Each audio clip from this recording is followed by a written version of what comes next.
Yeah.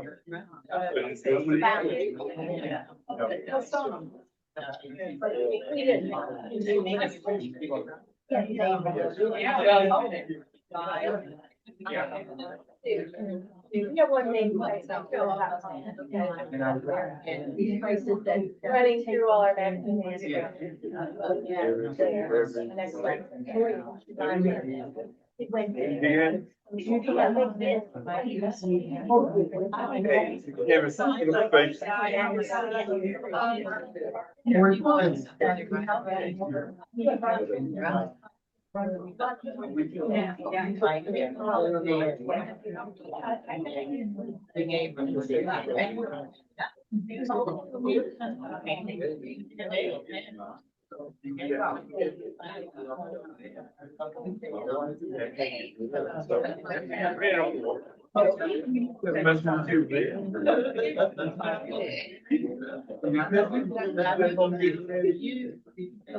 How are you?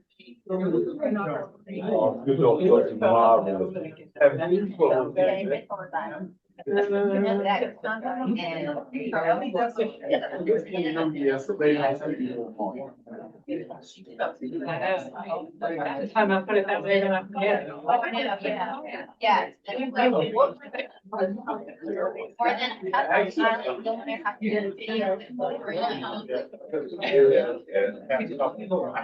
I feel like after I flipped my laptop over the thing, I had to go back down. What time is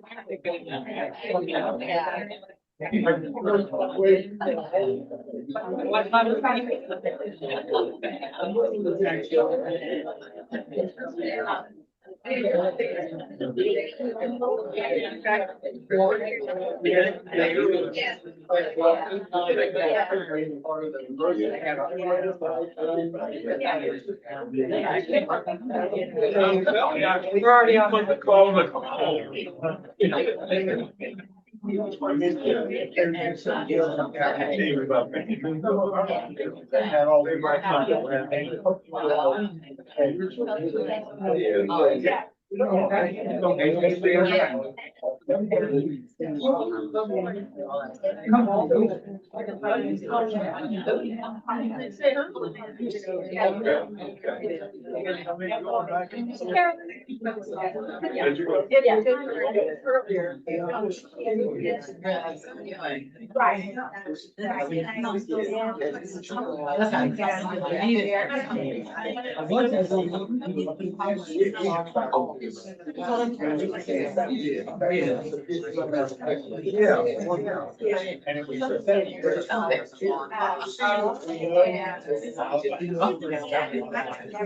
So we're just delayed.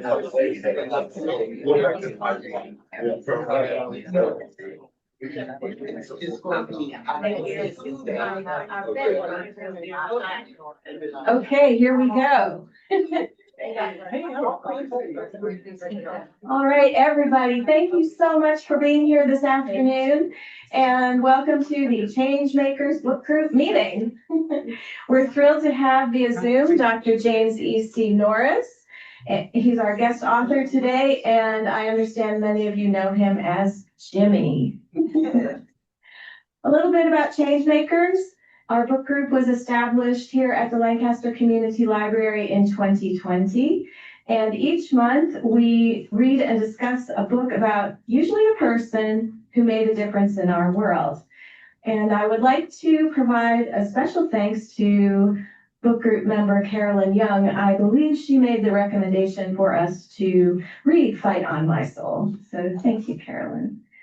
I do invite all of you to come to our next meeting, We are going to be reading Gertrude Bell, Queen of the Desert, Shaper of Nations by Georgina Howell. Yes, and Jim has that.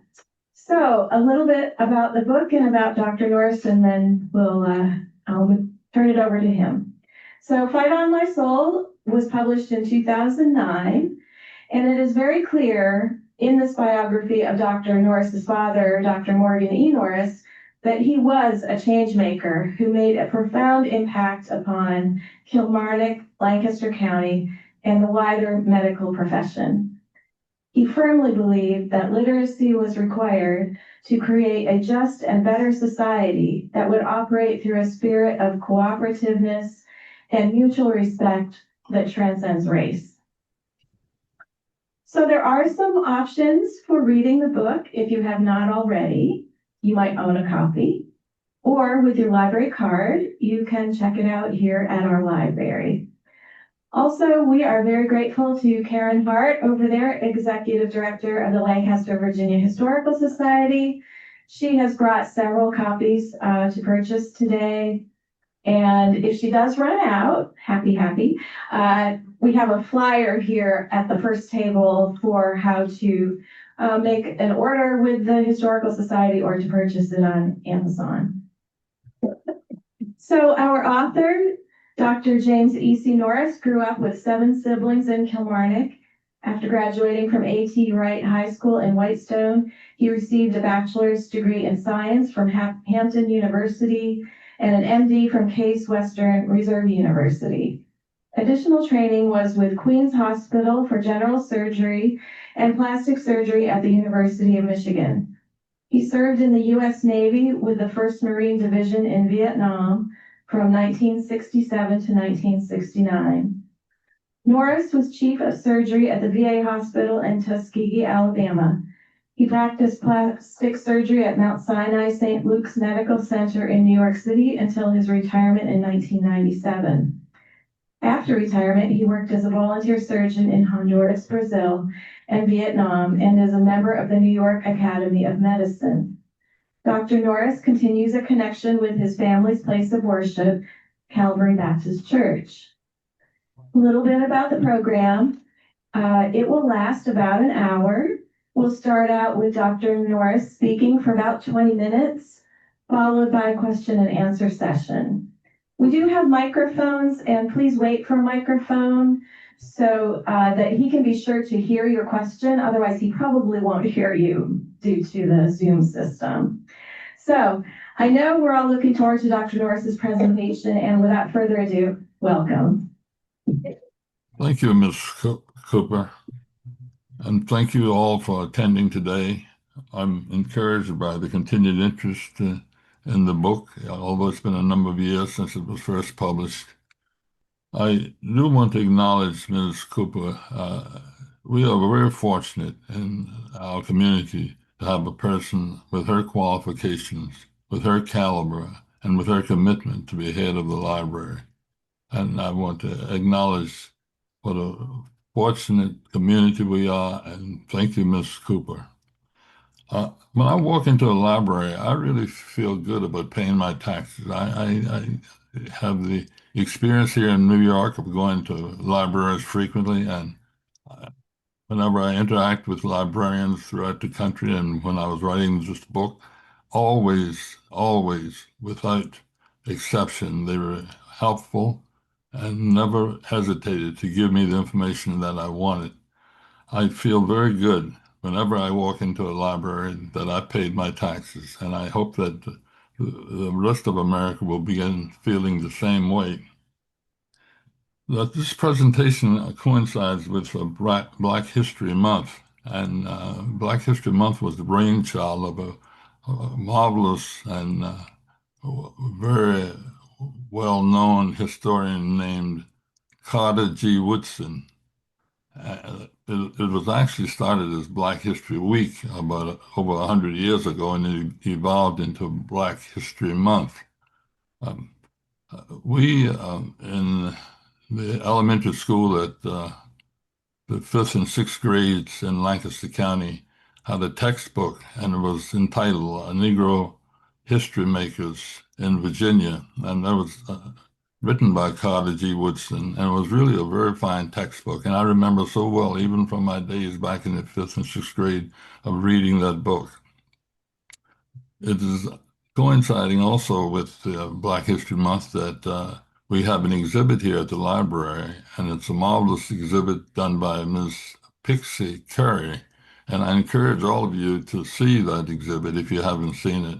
It's just outstanding. And she has in that exhibit a number of people who have been medical pioneers from the Northern Neck. And my dad's life and the lives of those persons intersected at some point, except for two. And one of those was Dr. Vini in Warsaw, but he indirectly intersected with my dad's life because he was a student in elementary school under my oldest sister, Alice. And the other person is Dr. Jenkins in Westmoreland. I didn't know Dr. Jenkins, and I was glad to learn about him from Ms. Curry. And again, thank you, Ms. Curry, for the fine presentation. Also, I'd like to acknowledge the many persons in the community who have helped me with this book when I was writing it, and a number of people who gave interviews, and a number of persons helped me with shaping the text, making corrections, and there was one particular person was Brenda Canberra, and I think we should take a minute just to honor Brenda. She passed on February the 7th, and today, as we talk, they are beginning to have her memorial service. Actually, her wake is today from 2 o'clock to 7 p.m. I'd like to tell you what I'm going to talk about, and then I'll tell you a little bit about the background of developing this book. I'm going to talk about the motivation for writing this book and the decision to self-publish, the research that I did, what I would do differently if I were to write another book, and where do I go from here. The motivation for writing this book came from many of my dad's anecdotes, aphorisms, and quotes. And my dad had many, and there was not a situation that arose that he did not have an adequate aphorism or quote for. One of his favorite quotes was, "Take the bull by the horns." Another one of his quotes was, "Son, you must persevere." And that is really important in navigating life. Another one is, "Where there is no vision, the people perish." And we could take that at heart in this country today.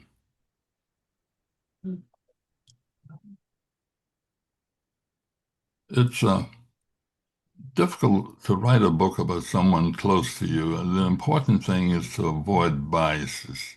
And I worked very hard to do that. In writing the book, of course, first I have to tell you, I liked my dad very much, and I actually grew to love him. The reason I say it that way, and it may sound strange to you, is because I didn't really know my dad very well when I was a child. I knew that we had to have things in order when he came home, and I didn't see that much of him because he was either seeing patients or he was busy typing on his typewriter, or he was on the road traveling to meetings. So I knew very little about my dad, and I got to know him when I started working in his office when I was about 15 years old. I had an interest in photography, and at that same time, he bought an X-ray machine, which was about 1946, and he needed someone to develop his X-rays, and so I would go there and develop his X-rays, and then I would read these interesting textbooks. He had a remarkable library. And I really got interested in medicine. And then I used to talk to my dad. He'd call me over to develop an X-ray for him. And later on, I would talk to him about the diagnosis and so forth. And so we began interacting very much at that time. And another way I interacted with my dad when I was young was driving him. on his house calls, and he always had some advice to give me whenever any of us drove him, regardless of who it was, whether it was Alan Ball, Joe Kerr, William Crosby. He had advice to give the young people, including all of his own children. And it was sound advice, and advice that I have to this day. But it's difficult to write, particularly interviews is the most difficult part, I think. Interviewing people who knew Dad. I mean, who's going to tell you that your dad was an awful guy? I mean, when you're asking them, you ask a person about how was Dr. Norris, what was he like, and so forth. They're not going to say, "My gosh, he was a terrible guy." They're going to give you all positives. That was an interesting situation, though. There was one person I wanted to interview, and he was a doctor in the town, and there was some tension between that doctor and my dad, and I was aware of that tension from early on, from maybe as early as 1946 or 47. And so I decided to have Miss Carolyn Jett interview that doctor, and it was an interesting interview. He for, fortunately, gave consent very readily for the interview, and he wasn't particularly laudatory toward Dad, but he wasn't very critical either. And it came off very well, and I was glad I had her to do that interview. All the other interviews, which I interviewed about 35 people for the book, uh, I did myself, either by telephone or directly in person. And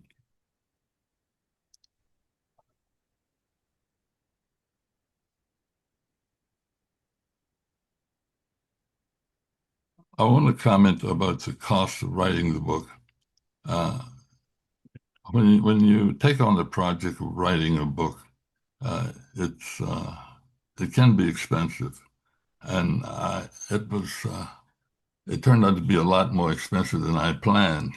And but anyhow, and I can't give you a dollar figure. I wish I could, but I hope I don't scare you if I tell you that it may have been as much as $75,000 that I spent altogether in trips and so forth in writing this book.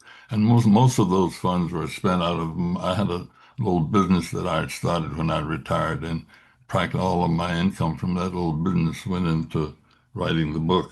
Uh, uh, as far as the mechanics of writing the book, I had never written a book before. I like to write, but I had never taken on a book. And as I said, it didn't start out as a book. It kind of evolved into a book. But I thought I'd better get some help. And fortunately, I had a sister in Richmond at that time. Her name was Martha. Martha died in 2020. And Martha knew an editor uh, from Alfred Knopf indirectly. And she put me in touch with this editor. And she's a remarkable lady. She's my contemporary, and I even exchanged Christmas cards to this day from her. And she reviewed the manuscript that I presented to her at that time, and it was about 605 pages. I remember that figure very well. And she called me back and she said, "Jim, you've got 3 books in here, and you've got to decide what you want to write about and who you want and what you want to say about your dad." And I think, she told me quite frankly, I think you need to have someone to assist you. And I have an excellent book doctor who can help you with this, I think. So a book doctor is basically a specialist. He doesn't have an MD degree, but he does help people who have problems with their books. And so I engaged this book doctor, and that's where several $1,000s went. Incidentally, he wanted to ghostwrite the book, and I was not interested in ghostwriting the book. But he decided to review the entire manuscript, which he did. And then he said to me, "Jim, send me a couple of chapters and let me look at those, and maybe I can make some suggestions." He was very instrumental in helping me. I do not deny that. He gave me some particular insight on shaping the book around my father and what kind of person he was. And to use his quotation, put some flesh on the bones, which I did. But I decided to send them two chapters that I thought were pretty good. And I sent those chapters, and they were on black and white paper. And the print was black and the paper was white, of course. And he got the two chapters and he sent them back to me. And when they came back, they were red and white. I mean, he had gone through practically every line, changed what I'd written, made corrections that I didn't particularly agree to. But the thing about it, he would pen a paragraph that I had written in his own words. And I said, this is not my voice. And so I dismissed him. I did get some help from my family members. And that was extraordinarily important because I have a couple of good writers in my family. Somehow I lost you. Am I still with you, Miss Cooper? It's just, Yes, with us. it's I'm just, not sure what happened to our video, but just turn the page. Are you able to see me okay? yes, it's possible. Well, I'm not sure. Not sure. It's okay. I can keep talking. Yeah. All right. Yeah. Oh, okay. We're back. We're back. We are back. One of my family members gave me a great quote from Mark Twain, and he said, and this is Mark Twain's words: "The difference between the almost right word and the right word is really a large matter. It's the difference between the lightning bug and the lightning." And that is so true. And so I took my manuscript and I also bought several books on how to write, and particularly how to write biographies. And I found the manuscript out to a number of my friends and people who knew how to write books. And I finally was able to pull together, I think, a reasonable narrative. I want to tell you a little bit now about the research that I did.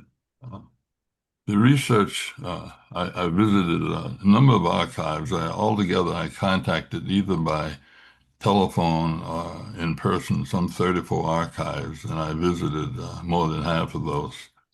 And it was really important to visit the archives. I cite particularly the Library of Virginia and the Library of Congress, which are just extraordinary facilities. And of course, I want to tell you that we have in our own community very valuable resources. And right at the door here, we have the Lancaster, Virginia Historical Society, which is run under the capable leadership of Ms. Karen Hart. And that was a marvelous resource. Also, I could not have written this book without the Rappahannock record. Rappahannock records on microfilm from about 1925 onward. I think it's probably current. And also there was another publication, newspaper that is, that came out of Irvington between, it was 1895 to about 1912, called the Virginia Citizen. And I reviewed the microfilm from those papers, and those were important sources in gathering information.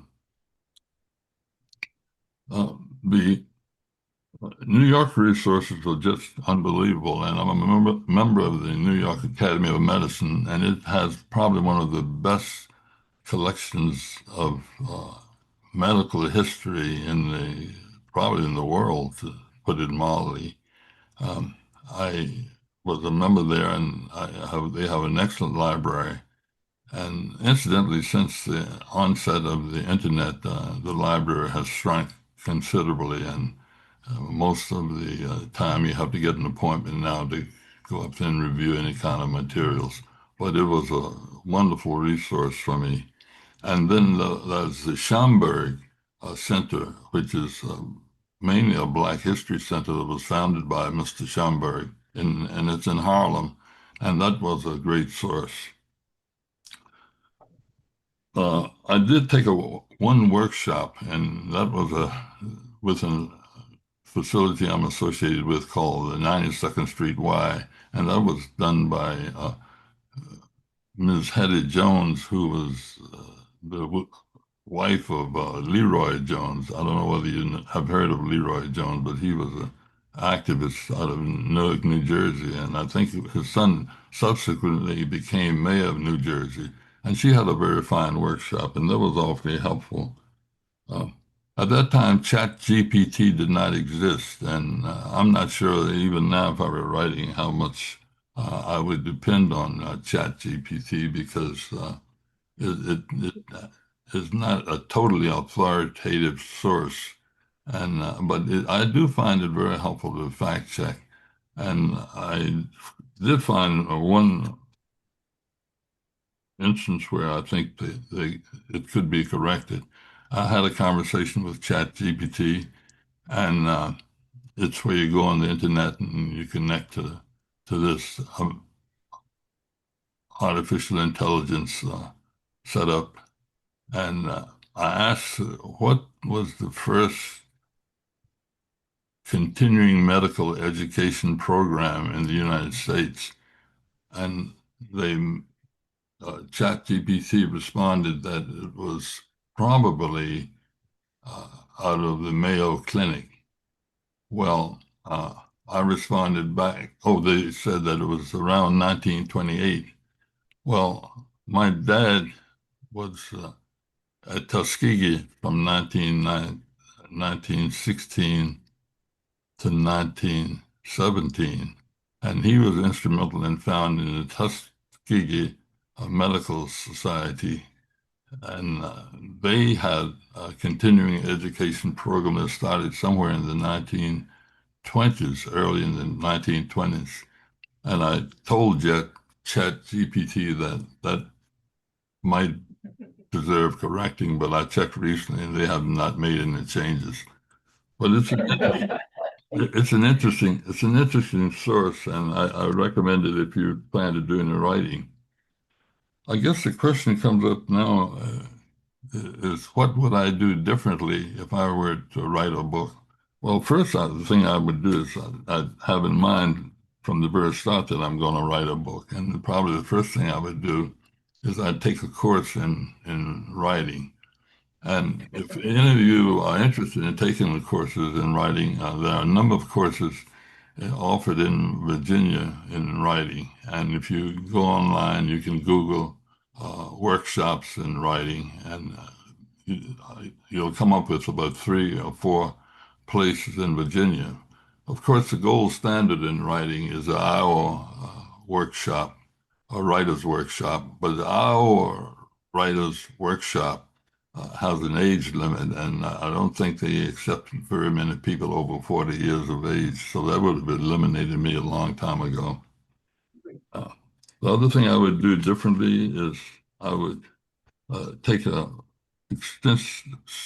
extensive course in interviewing and oral histories.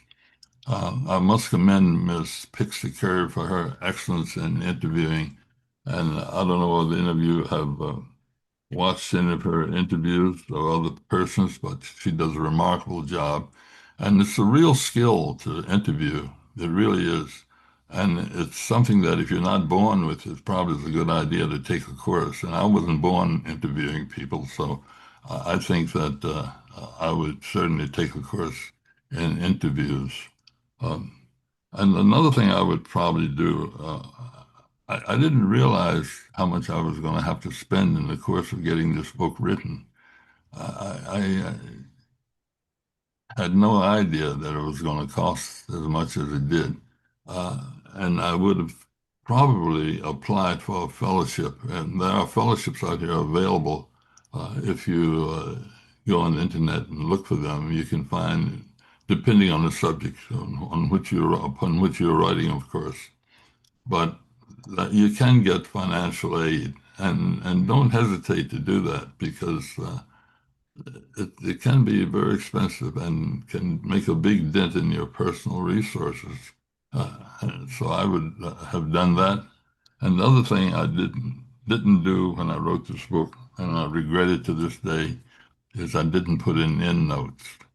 Now, endnotes, I think, are very important for the reason that there's a fact in the book that someone may want to look into further, and they can go right to the endnotes and find a reference for that particular fact. The other thing I think it gives more credibility among historians. And I think many people have said, oh, Dr. Norris or Jimmy, it doesn't make any difference. You don't really need endnotes. But I'm really bothered by that. But the only problem is I don't know that I can do a second edition. I had planned really to do a second edition. I really had, but illness with my sister and her husband intervened, and I ended up almost 8 years taking care of my sister. And that's a full-time job. So I never got to do the second edition. Whether I can do another second edition now or not, I'm not sure. In 93 years, it's just a little more difficult to do anything. Everything takes twice as long as it used to take.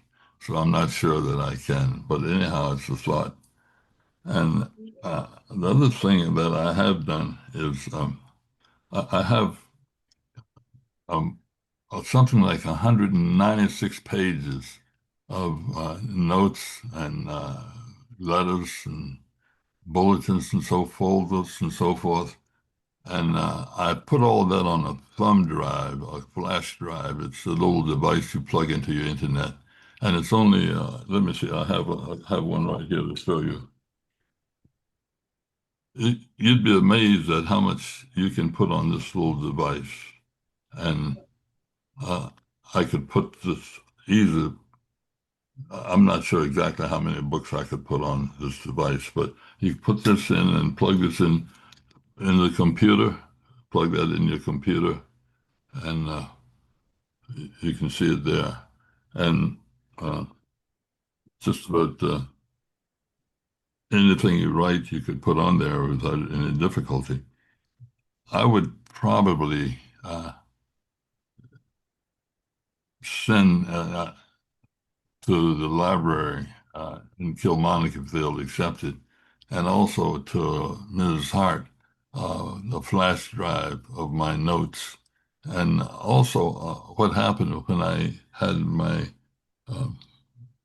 notes and at the end of writing the book, I had all this material in my house. My wife said to me, you know, what are you going to do with that? And I knew that question was hurry up and clear that out of here. And so I was under considerable pressure to get things out of the house. And so what I did was I ended up sending the material to, I think, I'll give you an idea of how many places. I sent a major volume of my work was sent to Hampton University Archives. And I sent a large amount of material to the Lancaster, Virginia Historical Society. Incidentally, I've sent a number of the tapes of my interviews to the Lancaster, Virginia Historical Society. I've sent materials to Howard University Archives, the Black History Museum in Richmond, Virginia, the Kilmarnock Museum, and Syracuse University's archives. Syracuse University is where my first cousin, Alma Thornton, graduated from medical school. And as you are aware, if you read the book, and if you've not read the book, I'll just like to tell you, I had this first cousin was my dad's niece, and he was very fond of her and very close to her. But she could pass for white, and she found life very difficult in a society. And this was during the late 20s and 1930s. She finished medical school in 1928, and she decided that she would leave the family and pass for white. And so that's what happened. and we lost total contact with her. It's a very moving chapter, I think. She died in 1981, and she left over $300,000 to Syracuse University. And they have a very interesting collection on her. Incidentally, one of the most exciting parts of doing the research, and I have got to tell you, research is a lot of fun, and particularly doing interviews. I interviewed the attorney who took care of her in the last years of her life. He's out in Scranton, Pennsylvania. I drove out and I spent an afternoon with him, and he was very gracious. He actually gave me almost 2 hours of his time.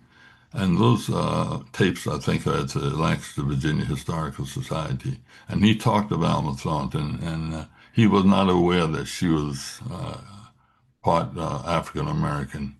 And he told me the sad situation. She was a virtual recluse, and she died in an apartment filled with books and litter and a broken toilet. And it was a very sad, tragic death. Um, I bring that up because I wanted to tell you a little bit about the importance of going to the source of the history, going what we call a primary source in order to write a book and have some, give it as much credibility and validity as possible. That, I think, covers pretty much what I wanted to say, Ms. Cooper. I'm going to open it for questions now, but I do want to say one result of this book may have been, and I never asked Mr. Carl Ashburn in Kilmarnock, but he is a gentleman who's responsible for the marker that appears on our place just below Kilmarnock. And he spearheaded that through the Kilmarnock Museum, and I'm sure that this is one of the results of the book, and I'm very gratified by that. Any questions you'd like to ask, and we can go into a discussion now.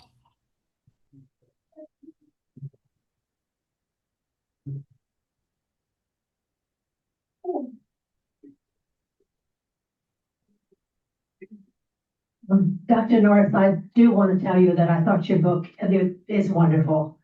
How you depicted life when you were growing up and what life was like in those early years in the 20s and 30s. I hope that a lot of people read this book because it's a real education that we have things that we didn't know very much about. And my question is, how do you feel that where you were growing up, how you were growing up, how did it help to form your perspective, working with your dad, being in a lower Lancaster, outside of Kilmarnock, and some of the things that happened to you during that time? Well, I think I had a really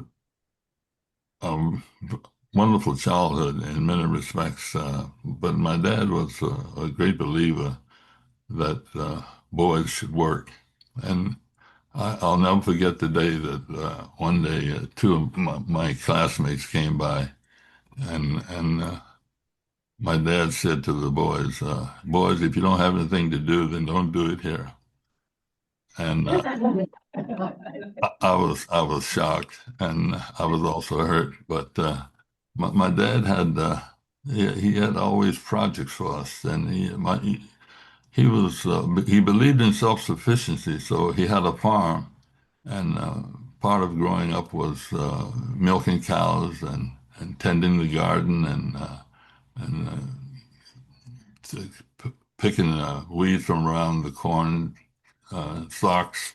But my dad was, I got to tell you, he wasn't a believer in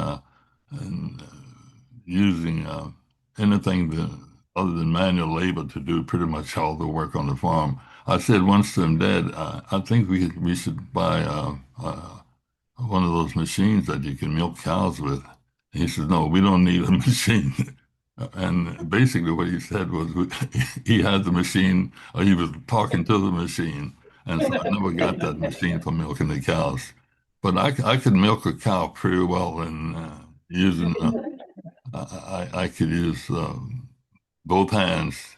I have all four teats in both hands, and I could fill that milk bucket pretty rapidly. But getting back to your question, it was really wonderful growing up. We didn't have much interaction with the community at large. The theaters were segregated. We couldn't go into the Kilmarnock Theater at all, and that didn't bother me so much. Of course, the way I'm affected to this day that I don't watch movies very much and I don't watch TV very much. And my wife comments that I almost consider it a waste of time to look at TV and movies. In that way, I think I was shaped a little bit by not having advantage of that kind of entertainment. We couldn't, I don't remember if there was a library in Kilmarnock at that time. If so, I don't think we could go there. I do know that there was some restriction on entering libraries in some communities, but I would like to. It would have been just wonderful in my growing up to have had a place like you have there now, the Kilmarnock Library. Growing up also with my dad, he was a real taskmaster. I mean, things had to be done right, and he had another aphorism. He said, "Son, if you can't do it right, then don't do it at all." And so he was pretty much a perfectionist, and I think that may have shaped the way I approached my work now and other endeavors. Also, I have to tell you, I didn't mention very much about my mother except for obliquely in the book, but my dad would get these ideas for projects, and he'd blindside my mother with the announcement that he was going to do a new project, and there was always a little tension in the household around that. And I'm not sure whether I emphasized that enough in the book. But it all started in 1921 when he had his first clinic. And he invited this doctor from Tuskegee who had been his mentor and director of surgery at the hospital in Tuskegee where he interned. And my mother thought the doctor was coming for a visit. And they were having dinner. And the doctor said to my mother, well, incidentally, my dad had been called away from the dinner to see a patient. And it was just the doctor and my mother having dinner together. And he said to my mother, "Where am I going to put my patients?"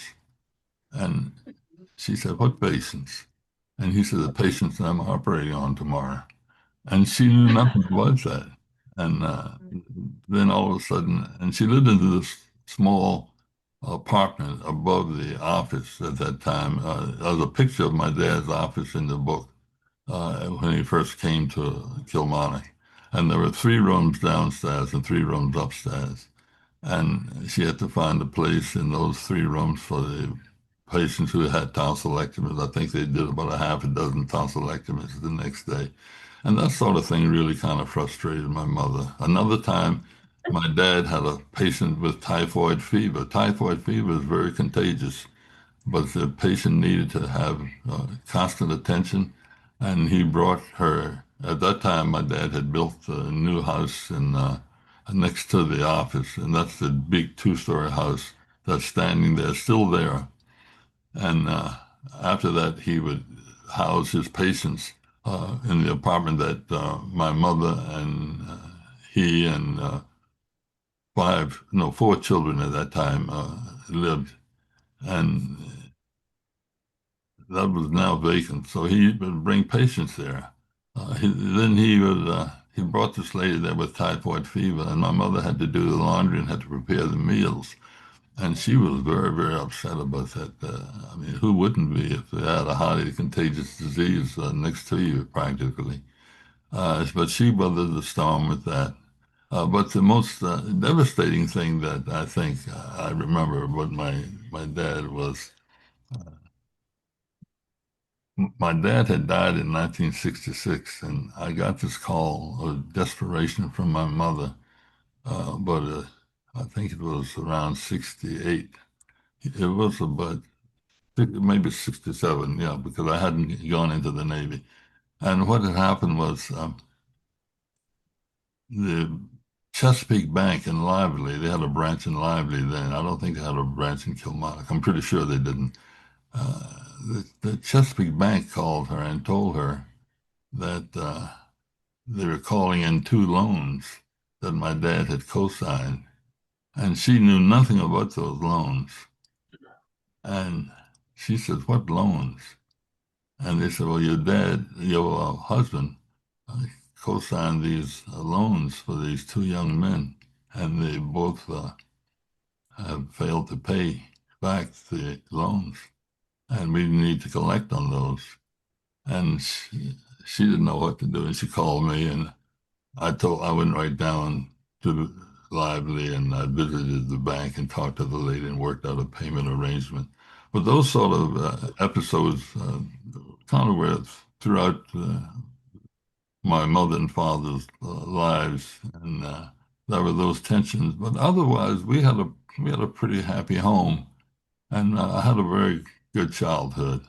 I would like to have played baseball or some sports. I didn't play any in high school because I wasn't that athletically inclined, probably from spending too much time milking cows. But other than that, I had a good childhood.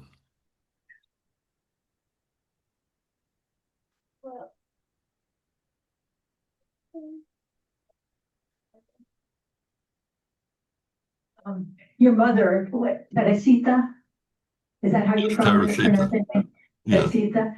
yes. What a woman. I remember she had all my sympathy when she first moved from Richmond to Lancaster, from a place that had running water, electricity and sidewalks, to a place where they had an outhouse, and that had to be tough. She was amazing, what she was able to adjust to. I remember she wrote her father and said, take me, I'd like to come back home. And he said, no, you have to hang in there.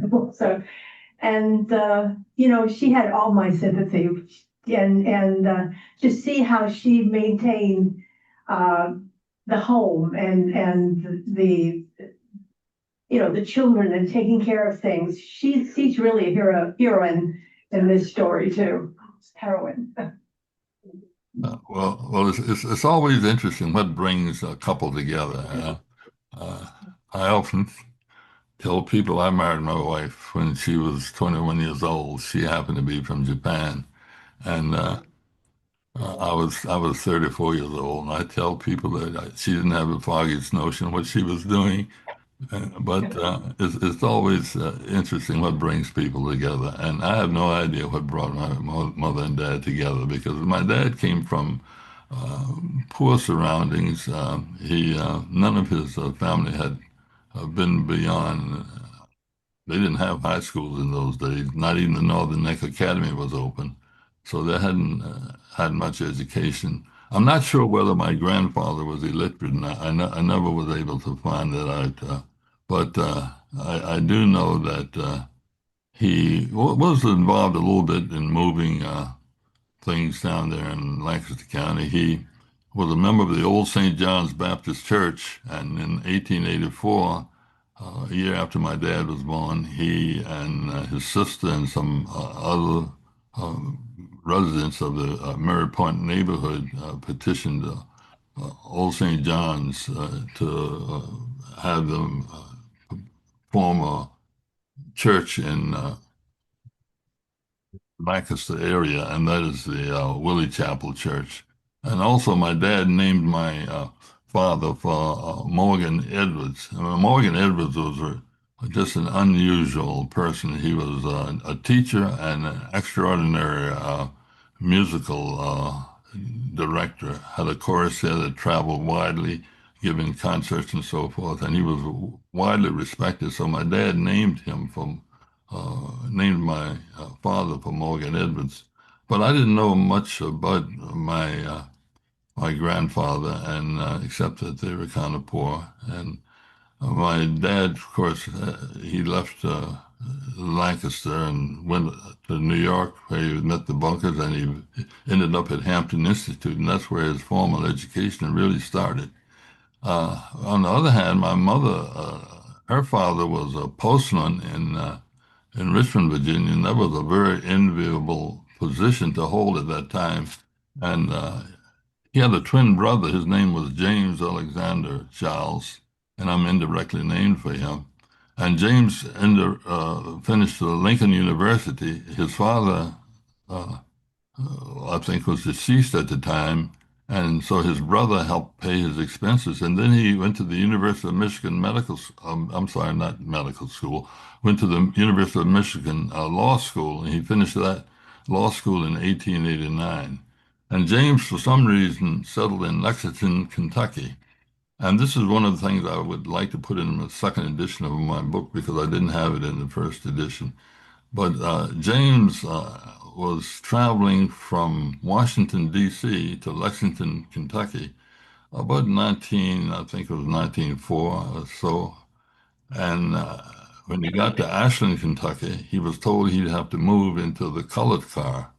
And he had a first class ticket and he refused.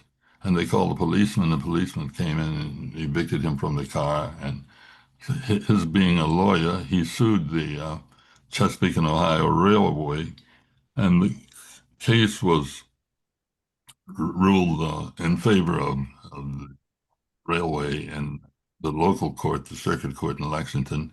Then he went to the Kentucky Court of Appeals, and that was ruled again against him.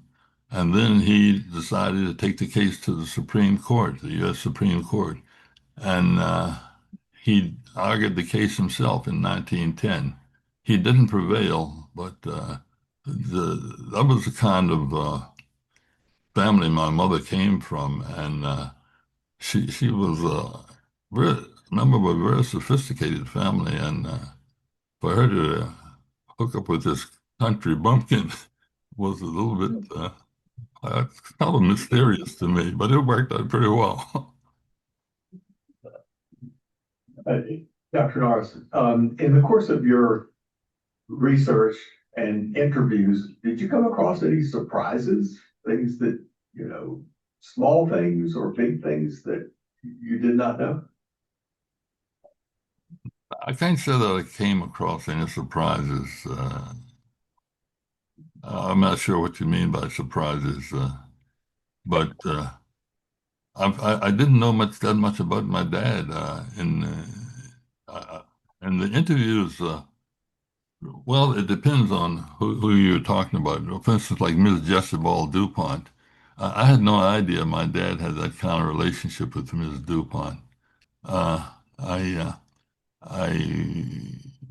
they had a correspondence that went from 1928 to 1964, and the Washington and Lee University Archives has a remarkable collection of her letters, and they shared with me the correspondence not only with my dad, but with a white doctor named Dr. Wheeldon, who was an orthopedic specialist who would come to Richmond, Virginia, and help my dad in his clinics. That was a remarkable finding. I, of course, the finding about my uncle having argued before the Supreme Court, I don't know why my mother never told us about that, and I didn't know about that.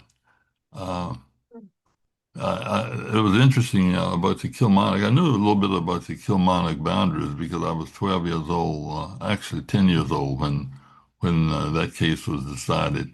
But I interviewed the lawyer named Charles Ryland. Mr. Ryland is from Richmond, Virginia. His father was on the trustee board at Virginia University and also the University of Richmond. And Ryland came down to Warsaw to start a law practice in the early 40s, and he was only 27 years old when my dad engaged him to represent him against Kilmarnock because Kilmarnock had passed an ordinance that all professional offices must pay a $10 professional fee. And he was riled by that because he wasn't getting anything for the $10. And he went before the mayor and other officials in Kilmarnock, and they were unyielding. And so he engaged Mr. Ryland. And Mr. Ryland was faced by no other than the great attorney Norris, Senator Robert O. Norris. And that was really finding that in the archives and interviewing him was very interesting. I got to read you what Mr. Rollins said about my dad. He has total recall of his client. His comments described a man who was fearless, defiant, and always striving to make changes. Ryland said he loved to tell people what to do. I had to learn to make him be quiet and listen to me. Ryland gave a candid view of Norris from the perspective of the white citizens of Kilmarnock. He said the white officials in Kilmarnock thought he was a troublemaker. Part of it was his attitude. He lectured them. He was too aggressive. Then he'd lose his temper. So that's just the way he was. Rollin added fondly, your father was a pushy fellow. I had to slow him down a little. I thought that was interesting. And I think that what Rollin said about my dad was pretty true. He was pretty aggressive, and of course he had to be aggressive to do the things that he did. And he was pushy, and you had to be pushy to do the things that he did. And he had a temper, and you didn't need a temper. And I think that was one thing that I found out about my dad. Of course, I knew he had a temper from growing up, but I didn't know that to the extent that he would sometimes vent his anger. And I found that out about him in doing my research. It was very interesting.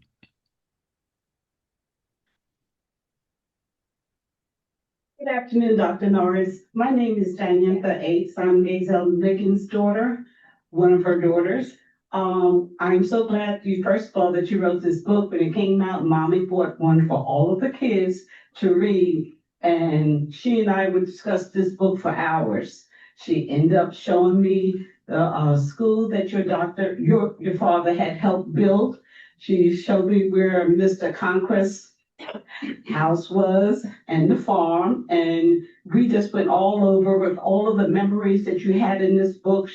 I wanted to feel what she felt and how she was in growing up, and you definitely depicted that in the book, so I want to say thank you for that.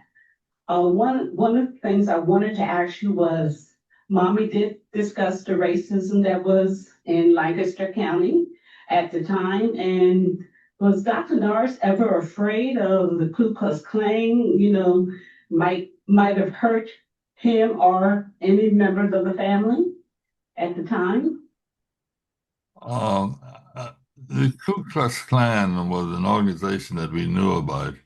Uh, Incidentally, if you look in my book, you'll see there on, I've forgotten what page it is, but there's an advertisement for the Ku Klux Klan recruiting next to the advertisement for the White Fair, I think in 1927. I came in I was born in 1932, and then so I was a young kid around 42. The Ku Klux Klan was in decline about that time. But in the early years, no, I don't think he had any fear of the Ku Klux Klan. I don't think that, and I don't think it was very strong in our neighborhood. Uh, the I don't remember it. And to answer your question, no, he was not afraid of the Ku Klux Klan. Actually, my father wasn't afraid of anything, to be honest with you. And he wasn't afraid of dying either. And I mentioned that in his last years when he faced death. He faced it with great dignity, and he was just a fearless person.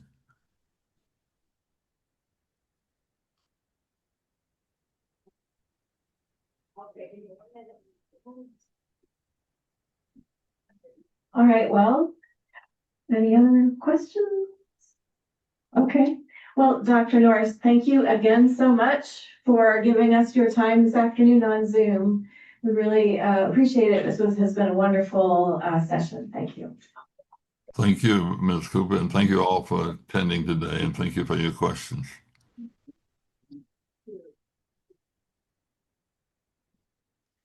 Let me say something. Hey, Dr. Norris, this is Lord Hill. Can you hear me? Yes, I can.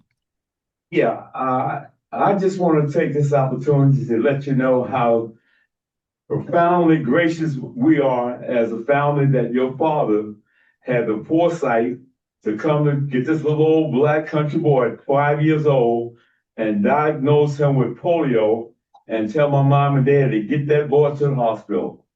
Because prior to that, I had fallen down and couldn't walk. And I crawled to the house and my mom said, "Get up, boy." I said, "Mom, I can't get up." She said, "Get up, boy." I said, "I couldn't get up." So at the time I had a small growth in my groin area. And the remedy for that was to take some bricks, put them in a fire, heat them up, and the young men would urinate on the bricks. And the steam from the bricks was supposed to shrink the swelling. Well, long story short, I was urinating on bricks for days and wasn't getting any better. So had it not been for your father who diagnosed me, who would tell whatever would have happened? My father put me in a 1927 rumper seat Studebaker. There were 2 seats in the front and a trunk that opened up into a rumper seat. They bundled me up and took me to Richmond, to the St. Philip's Hospital, and there I stayed for 6 months. Again, fat, dumb, and happy, little kid didn't realize how sick I was. Can you realize what the potential for success of a poor black kid born in 1940 with polio in 1945? God has been extremely good and gracious that he allowed me to get over it. And according to my wife, I'm pretty good, but not all the way good. But again, thank you and your family, and give my best to your family. Well, thank you, Lloyd. Thank you for that fine tribute. Someone else has a question there, Ms. Cooper, all the way in the back. Okay.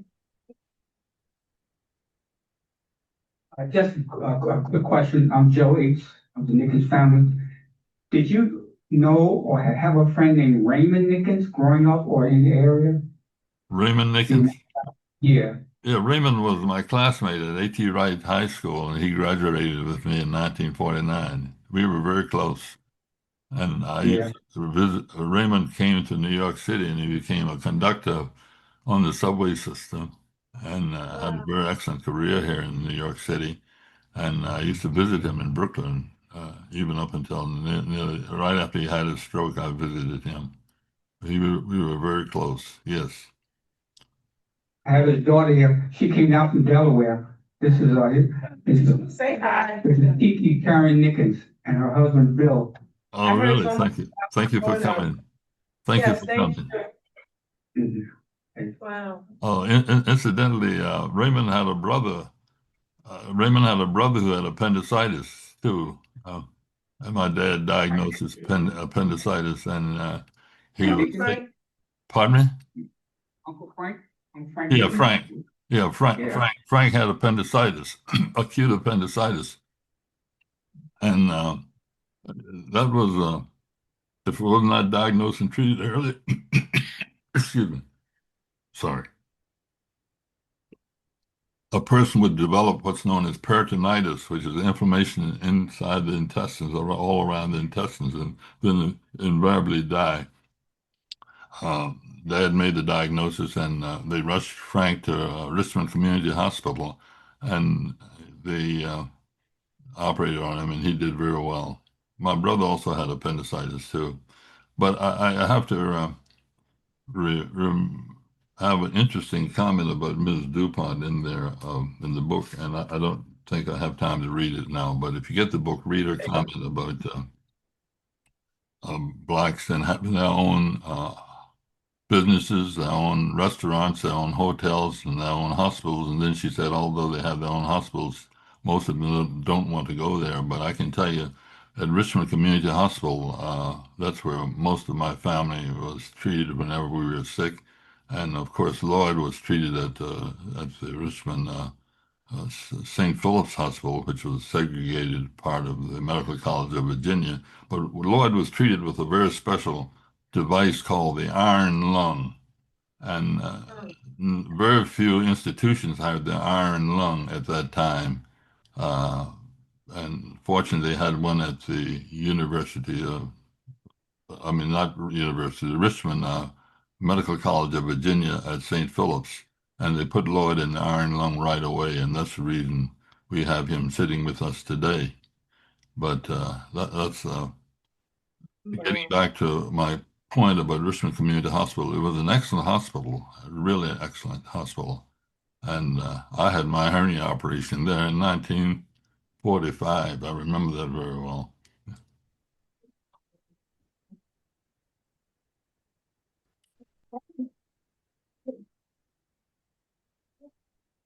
Well, thank you Well, for coming. Yes, thank you again. And this has been such a treat to gather everyone together to discuss this fantastic local history book. I didn't realize all the resources that went into writing it, but in a way, I'm not surprised considering all the libraries you visited and research institutions and the interviews you conducted. It was quite a dedication for you, and it's a tremendous resource for this area. Yep. Thank you. thank you, Ms. Cooper. Thank you for inviting me today, and thank you all for coming. And have a safe afternoon. Safe travels home.